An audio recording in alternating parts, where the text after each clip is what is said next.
Hello and welcome to Thank You Half Hour. My name is Tom Christopher Warren. I'm your host. And my guest today, I've been trying to get this dude on the show for a year, and we've been trying to make it happen. He's finally here. TV, film, of course, Broadway. He's an actor, singer, dancer, martial artist. And for the last, I'm not sure of the math, but we're going to find out in the show, I think 10 years, he has been the North Star of Broadway's Lion King. Please welcome Mufasa himself, L. Stephen Taylor. Hey, bud. Wow, come on. I need to just write all that in my bio. Listen, part of my job is to sleuth people out to do a little stalking. The amount of people who don't update their bios or their websites, I you do. I had a dear pal on last week and I looked at her website and I was like, oh, sis, these are college credits. Now, Guilty. Yeah.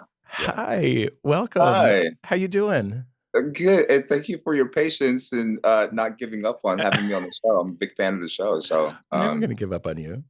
I know. How long have we known each other? I was actually trying to do the math, and I'm going to guess 18 years. Is that Yeah. when did you Yeah. join the tour? Yeah. Because I've been with the show for 19 years and then I joined the tour a year after joining the Broadway company. So which is when we would have met. You started on Broadway and then went to the tour and I then came did. back. Okay, so tell me your Lion King hero's journey, because Okay. you're like me, where you just sort of you go where they tell you to go, and you've grown in the show, and we'll talk about that. But where'd you Yeah. start? Well, I started on Broadway after actually a few years of auditioning. I auditioned for the first time in Bloomington, Indiana. There was a group of us. I was living in Indianapolis, and a group of us drove to the open call at IU in Bloomington. They did an And open call at IU. yeah, they did an open call at IU, and we drove down. And I don't know if you remember Kevin Kinnison. Yeah. Yeah, so Kevin was running auditions at that time, and I waited in line. I mean, forever. Like I didn't know. Like I had no. It was like my first like major audition, so I had no idea. We go there, and I'm like applicant number 500 or something. Like Yeah. something Yeah. ridiculous. So I go, and of course, by that time I'm cold, vocally, and I go to sing. I sang my song fine, but then he was like, "Okay, let's take you through some scales," and not my best work. And he was like, and generally he said the gist of what he said to me at that time was. He was like, I can tell you have something, but we just need people who can do 8 shows a week. And I was like, oh, I was like, knife dagger in the heart. And I I was like, am okay, gagged. dagger. So I then moved to Seattle because Stephen Jr. was a baby at the time. He was just born. Wow. And we knew we did not want to raise him in Indiana. So I did this open call in Seattle. And the long story short, I got hired out there. But Lion King came back through Seattle for open calls. And I went again.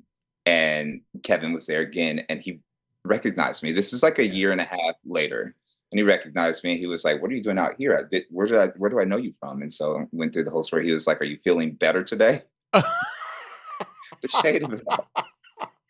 The shade. And I Savage. was yeah, and I said, "I think so." So I sang, and then they held me, and I mean, I was 23 at the time. Mm. So it's like, and I'm a baritone bass. So it's like, I think they just didn't really know where to put me. So they were singing me for Simba. They were singing me for Bonsai. They had me read, Bonsai.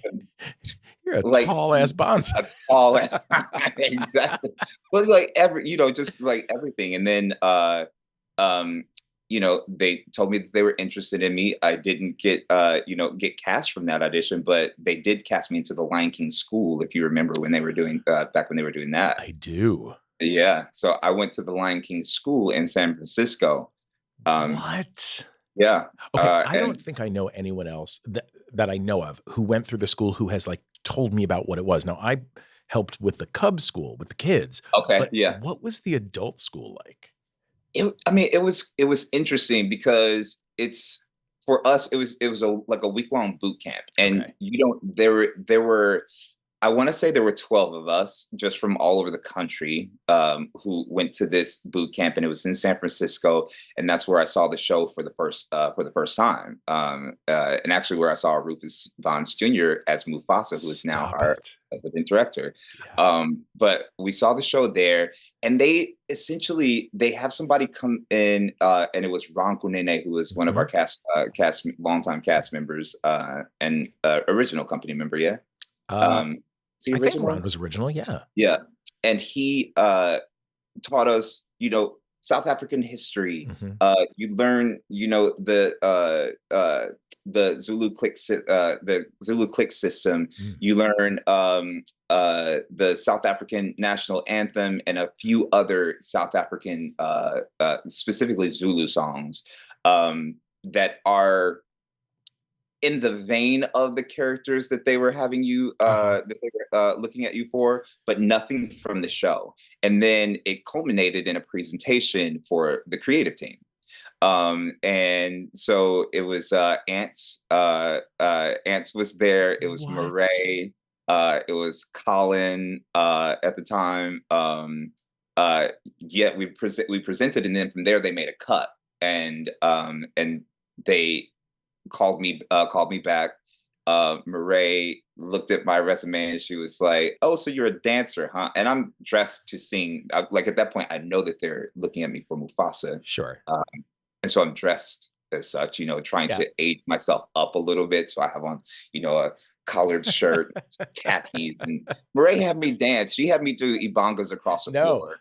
I really had me do ibongas across the floor. But that was one of my favorite auditions because Ants got up from behind the table and was talking to me about the scene, and we started just kind of saying the lines, and I didn't even realize that we were doing the scenes. And like that guy is just just gifted in that way. But I forgot that we were in an audition, and then a couple of weeks later, I was sitting in rehearsal for Miss Saigon at the Fifth Avenue in Seattle. And I got the call from Mark Brandon to say, "Are you ready to make your Broadway debut?" And that was 19 years ago.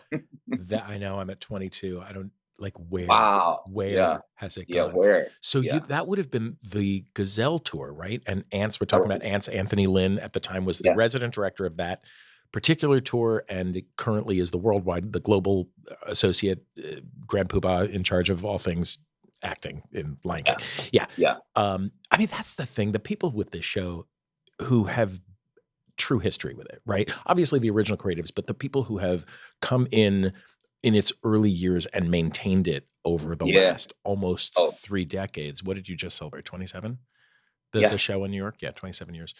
Um, they carry the history, but they carry the integrity of the story and the anchor of the play in South African culture and music and language, and they bring that Totally. to all of us.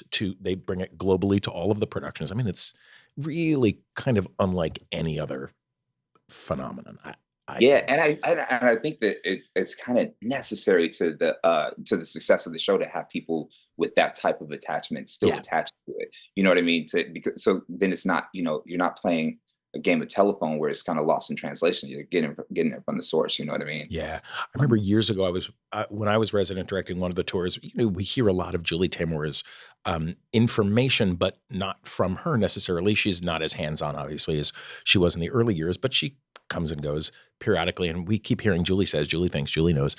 And at one point, she was working with the New York company. I don't know if you were with them yet or if you were on tour. I can't remember.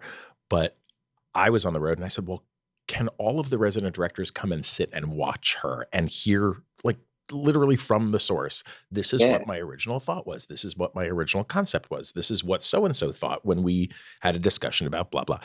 And fortunately, they allowed it. So the 3 resident directors at the Good for time, you. I mean, it was Yeah.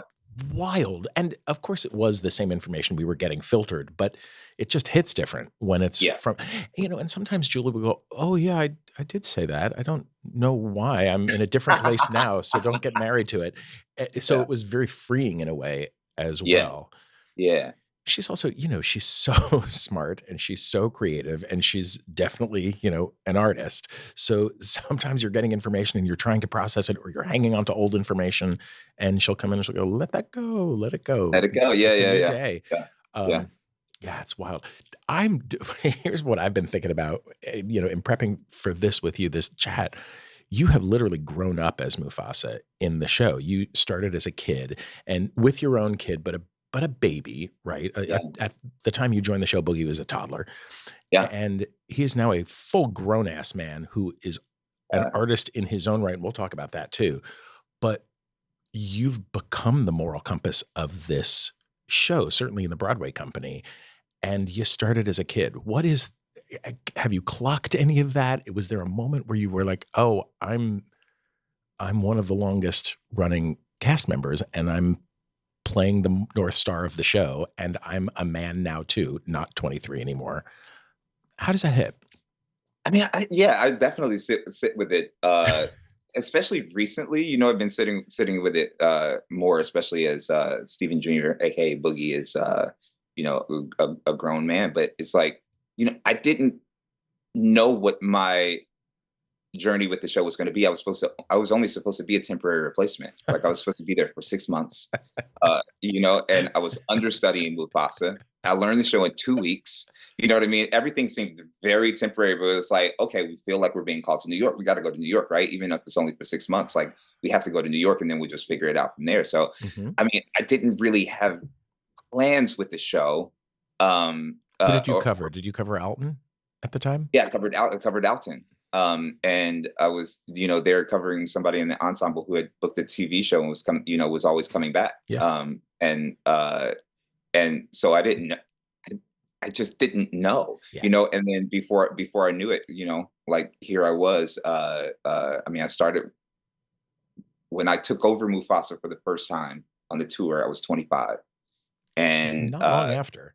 yeah, yeah, 25 years old. That was a year after. So I was 25 years old. Were you the youngest playing Mufasa? I think so. I think so. Yeah, Yeah. I think so. And it was really rough because I feel like also, coming from Indiana where there weren't like a lot, and I didn't go to school for theater or anything like that. I kind of cut my teeth on the job because a lot of people, just kind of had faith in whatever Mm. it is they saw in me. And so it's like I still feel like when I came to Lion King, I was finding myself as an artist. So, Mhm. you know, I emulated a lot of the things that the people who were in the roles before me had done, and it never felt right. It always felt like you know Wearing kid playing someone in else's daddy's clothes. Yeah, yeah, You know what I yeah. mean? Like the shoes felt too big. Like everything just felt not quite me. And I don't remember making a conscious decision to do this, but I remember um, going through not a rough period with Steven Jr., but like the Yeah. terrible twos and threes, and just like being a father, and somehow like having some of that seep into what I was doing on stage, and I was like, oh wait, wait a second, like I know how to do this. It's like I actually like doing this. And this is all this thing is. So I think that when I kind of let the guard down and started to actually put some of myself into the role, then it became, I feel like it became more natural to not only fall into the role, the onstage portion of who Mufasa is, but I feel like some of that seeped into like my offstage relationships in the theater as well. That makes sense. I mean, I will tell you from an outside perspective, right? From my lens, the truth that you have always brought to this role, because you were young. 25 is I was used to Sam Wright, who was not 25 when he played the role and who was breathtakingly good. And so in my head, Mufasa was 50, like that he needed to be. And in rolls Stephen Taylor, this hot young kid. And I was like, okay, well, how are you going to do this? And the honesty that you always brought from day one was the fact that you have a child and that you had those skills and immediately, to me, translated that to the scene work immediately, and then the stupid voice that you have, you Well, that means a lot coming from you. And I did have people, I had a lot of people who Brian Hill was the director Mm, at the time, who yeah. was, I feel like, super instrumental in kind of, and I use this a lot, like when I teach, because it's like the dichotomy of this imagery is kind of crazy, and I feel like anti what we hear as performers. But he sat me down and he was like, and he drew a box and said, he was like, this box is the Lion King. And then he put a dot in there and he said, "You're that dot." And I was like, "Well, I'm boxed in. Like, don't box me in." He was like, "No, look No. at all this room you have to work." And so, like, it gave me the license to uh, kind of sift through the thing and really figure things out. And honestly, it's like, when Simba comes back at the end, he gets mistaken for Mufasa. Mufasa's a king in his prime. It's just like, I don't know where we, and all praise to Sam, right? Oh, Like one of the greats to do it in the show. 100%. Yeah. But he's a king. He's a king in his prime. So I rationalize it like that in my head. That it's like, Simba and Mufasa are actually around the same age when they, when at their peak when we see them. That's That's how wild. I rationalize it. And it makes perfect sense, and that's how it translates, I think. How has your show changed? And it hasn't is a perfectly reasonable answer, but how has your show changed as Boogie has grown into his own? Oh, it totally has. Really? Yeah, it totally has. I always like to say that it's like I've learned how to be a dad through this show Mm. as much as I've learned how to do this show from being a dad. And so, like, just kind of being really honest with my relationship with him, which is, it has been all over the place as parent child relationships are. I've kind of let that really inform um how I play this character. And I think right now it is a lot more grounded, because I think that, especially now, his training wheels are off even more so than when he was, I feel like, when he was a kid. So it's like, I feel like he needs me to be as grounded as possible in order for, to catch him when, inevitably the net is not there underneath Yeah. him, while he's trying to figure out who he is as a performer. So I feel like now, as I play the character, it is a lot more grounded, a lot less of that, kind of young father, boyish energy that I did Sure. from it, and just kind of a lot more uh, rooted and ready and excited to pass on the wisdom, but not forcing it. Mm. I feel like there was a time when I played the role where it's like, oh, I need to get this information to him. He needs to learn this information. And instead of kind of letting him lead, like, what information I give to him when, in both worlds, Simba and Stephen Jr. So Yeah. Well, I'd say and that's Stephen Jr. has always been a remarkable human, even as a kid. He was a remarkable kid, and now he's a remarkable grown up. Do you see him echoing your behavior in any way? Do you? yeah, I do. And I try to, and I know he hates it. It's like, it has to be really hard for him, because he looks like me, he sounds just like me, he has the Just same like name as me, and it's and that also, it's like, you talk about um uh how the my show has changed. It's like trying to let him be his own person, and actually be okay with him making some mistakes on his own, even though I can see them a mile away. Just knowing that they need to happen, you sure. know what I mean? And also kind of laughing at him making some of the same exact mistakes that I But, like, made. doesn't every parent do that, right? I know, yeah, yeah, you do, but it's like, I really try to let him have some autonomy, over his own career and, like, the trajectory of it, and just kind of understanding that it needs to be that way for him to have any kind of longevity in this business, and feel like he got it. Like, he wouldn't even tell people that I was his dad for the longest time, just because Right. he didn't want to feel like he got stuff. He wanted to feel like he got stuff on his own merit.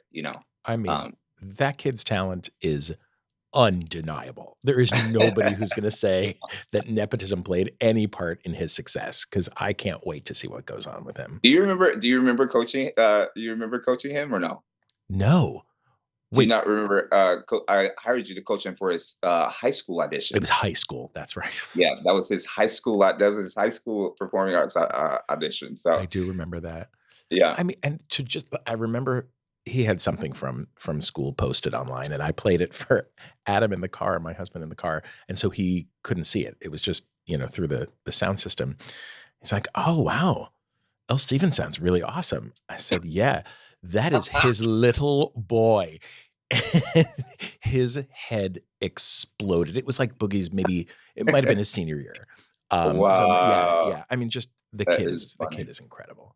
Oh, thank you for saying so. I think he is. I'm a little biased, but no, I think that he definitely has something, and I think he's only gonna get better. How old is he? 23. He's the age you were when you yeah. Exactly that. Okay, that just blew my mind. I'm unwell. Exactly that. I am unwell. Okay, cool. So you're newly remarried, yes? I am. Yes. How is Yes. that? How is everything? Well, I still feel like a bachelor because she's she's She's not been in still out of town, is she? she is still out of town. She's been in the UK doing Come From Away Yeah. since we got married in April, and she left in June and has been gone since June. She gets back um December 1st. So just Okay, in soon. yeah. Because the problem Yeah. is she's very, very good and needed out in the She UK. Yeah, she's good. I'm happy that she's ready to come home too, but Yeah, she loves that. She loves that show. So and it's an amazing show. So I'm glad it that she is. got to and especially in that capacity. Yeah. Yeah, I should have her on the show too, because I'm dying to know what the non-US response to Come From Away is. It's such a Yeah. the 9/11 happened on our soil, but had a global impact far beyond our reach. And it's a Canadian story. And I was just in Ottawa with the tour of Lion King, and Yeah. they're just nicer. Canadians are they're just better It's a humans fact. than we are. They're It's a fact. friggin' Yeah. awesome. But like she's touring the UK. What is that? I wonder what that response is to that Yeah, particular piece. they had a show on 9/11, Mm, and I talked to her about it. I mean, I won't, tell her story in case you do end up having her on, but yeah, it was interesting. I I'll say bet. that. I bet. Yeah. She's looking forward to coming home. That's great. Yeah. Yeah, Yay. she is. We actually she was home for a little bit because we had a very belated honeymoon. Yeah. And we went to Australia and Bali. Um and Come on. yeah, it was amazing. But Was it? speaking of just speaking about the brilliance of Julie, we went to see a traditional Balinese dance, which is what the a lot of the movement Yeah. is uh based on in our show Lion King, and it was really cool to see. Talk about the game of telephone, right? It was really cool to see kind of just like the foundational stuff. Yeah. It really kind of resparked something in me with the show as well. So, So cool. What do you have coming up that you're looking forward to? um, I've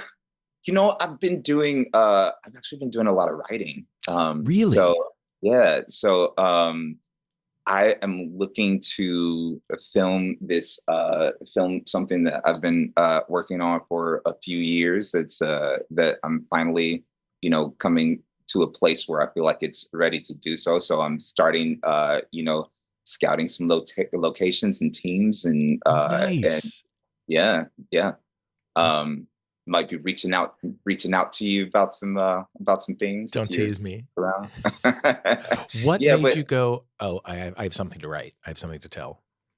I've always felt like that. Okay. Writing is one of my passions. Is It usually comes out in the form of poetry, but and spoken word. Yeah. But you know, I feel like as I've gotten older, um, I don't see a lot of the roles.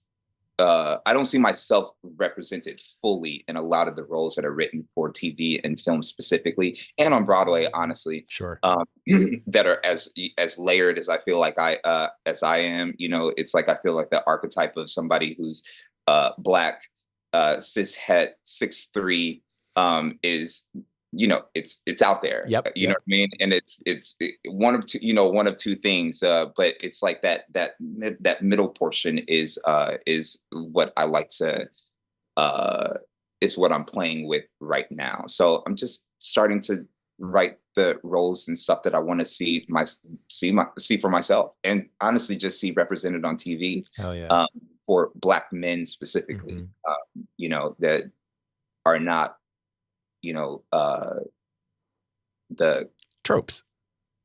the tropes. Yeah. We don't even need to break them Break down. down, So, yeah. um, yeah, that's what I'm doing, and I feel like I'm not a kid anymore, and so I have entered this new phase of life, and just taking some agency over what my career looks like moving forward. Um, writing myself into things and creating with the people around me, as opposed to waiting for somebody to create something for me. So Ooh, amen. yeah. So Yeah. that's where we are. So that's what I'm looking forward to that. Uh yeah, I do my degree is actually in early childhood education. I keep So it's forgetting that, yeah. yeah, so I love working with kids, and I have this standing gig with Carnegie Hall called Musical Explorers is coming up in January. That they bring these artists from they bring three specific artists from all over the world who are Grammy award winning artists and just kind of rock stars in their own right, and they create this show around it, this script that shows like how music can connect us basically no matter what language we speak, and from all of these places all over the world. So I look forward to this job every single year. It's one of my favorite things to do, so I'm really looking forward to that. How And long this year does I it get to do it. Sorry, how what were long you does it gonna- take to put that together each year? they work on it all year, Of so they've course. already been in the schools that participate in this program. They get their materials and stuff, and the kids all come knowing every single song that's in the show, Mm. and to hear them singing along in these different languages and just kind of really understand. So they've gotten the materials already, and it's really cool. This year, one of the artists for the groups is Bongi and CD. No. Yeah. So they're one of the so they're doing South African traditional music. So it'll be really cool to perform this with them. That is thrilling. Yeah. Oh my gosh, that's so great, my friend. When is that? That's Yeah. January? Yeah, that's January. Yeah, and then there's some other things happening um around the year. I'm actually next week, and I completely spaced it. There's a new Marian Anderson musical that's happening, and doing the workshop with that. Fabulous.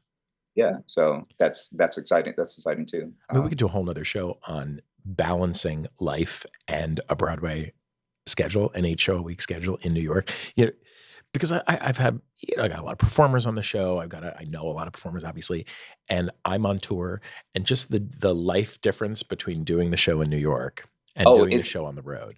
oh, mate, It, it's a complete difference. complete. It's completely different. And we had Kendra, who's our company manager, had Brenda Braxton actually come into the theater, and I mean, phew, you talk Just about just a wealth of history and history and knowledge and like poise, and all yeah, yeah, just all the things. And she was talking to, because our company is very young right now. really. Yeah, I don't know how it is out on the tour, but our company is very young. I'm the Um, oldest. I'm officially the oldest. wow. I know. I know. Crazy. And look at you. Look Look at at you. me. Yeah. You look great. Not a day over 29. I'll take it. You had me at twa. But she came in to talk, and she talked about just kind of that being, that like especially back in the day, it's just Yeah. like that's what you did. You did your Broadway show, and you did commercials, and you did go Mhm. sees, and you did this play, and you did this workshop, and it's just what you Without the internet. without the internet. And Right. so you did all those things, and I think that created kind of a um just a thirst for the craft, and a hunger didn't allow you to become complacent, and it was Right. just commonplace. You know what I mean? So yeah, I feel very lucky to have been able to have Lion King kind of as a foundation, and also be allotted the space to do all of these other things over my career. And now you're leading by example. I mean, you've always led by example, but now you're leading by example with the platform of King Mufasa on Broadway and, you know, being over the age of 30 Or 40. or 40. Yeah, I mean, it really is a remarkable place to sit from, and to Yeah. sort of look at the view from where you are now versus where you started, where I started. Yeah. It's Oh, wild. absolutely. I love you, my Absolutely. friend. I am so grateful to you taking some time out of your schedule and sitting with me. I appreciate it. Love you too. Thank you for carving out this space for me. Look Always. forward to wrapping my arms around you at some point in real life. I would love it. I would love it. I know you were just up in where was the show? Where the show's in Hartford now, Hartford, seeing the Connecticut. Yeah. tour. Yeah. Yeah. I don't know when the tour goes that close to New York You again. guys are in Schenectady. No, we did Schenectady last Buffalo? year. Buffalo, yeah. Oh, Syracuse. We're in Syracuse. Syracuse. Yep. We'll be in Yeah. Syracuse next week. And Yeah. Buffalo. Our winter is Syracuse, Buffalo, Appleton, and That's Kalamazoo. Just snow. Just disrespectful. snow the whole time. That's disrespectful. I consider it a hate crime, but I would agree. I would agree with that. Remember when we used to be able to have? Do you remember when we used to have our winters in Hawaii? oh, baby. that that like Glinda and Alphabet, that changed me for good, honey. Hawaii Yeah, was really seriously. life defining. Yeah, I Yeah. would agree. Yeah. We're all like starting a rumor that it's going back based in no truth at all. We're just starting to put it out in the universe. Listen, whoever put together that tour schedule, I mean, God bless you. God bless Do you. it again. Yeah. I am grateful for it. I'll tell you that. Winter in Buffalo, fine. Fine. Better than unemployment in Columbus. You know what Yeah, I'm saying? yeah, yeah. Well, I love you, my friend. Please give Holly my love, give Steven my best. I will tell Adam to say I hello. totally And will. yeah. I'm doing, I wrote a Christmas Carol that's happening this weekend, and Derek Smith is my Scrooge. That's right. I haven't seen Derek Smith in a very long time. How long is it running? This weekend here in Columbus, and then the following weekend in New Haven for a weekend. Oh, So, okay. yeah, Oh, Derek is brilliant. He's brilliant. I I mean, mean, surrounded by brilliant actors, but Derek is just someone that I've looked up to for 20 years same. more. Yeah. And so to watch him again lead by example and just explore and play, and he's playing in a playground that I've never seen him play in anything other than Scar. So to watch that has been a real gift. How did that? I was to say, how does that feel? Like you've written this thing, and then be able to cast somebody who you look up to. You know what I mean? And direct them in it. Like that's pretty cool, There man. are no words for it. And You're I doing didn't it. direct it, so I get to watch Oh, him you didn't be. direct it. Okay. No, I just wrote it. But it's such a gift. Like you write and you don't you hear it interpreted through a myriad of different voices, but you never dream that like one of your heroes is going to actually read it Um, and enjoy it and compliment it and have a good time in that sandbox. So it's really wild. Yeah. that's amazing. That's amazing. I wonder if I can sneak away to go and see it. So let me know. I know somebody. I can get you some tickets. All right. All right. All right. I love you, my friend. We'll All talk right. soon. Love you too. Bye. Bye. Thank you, half hour.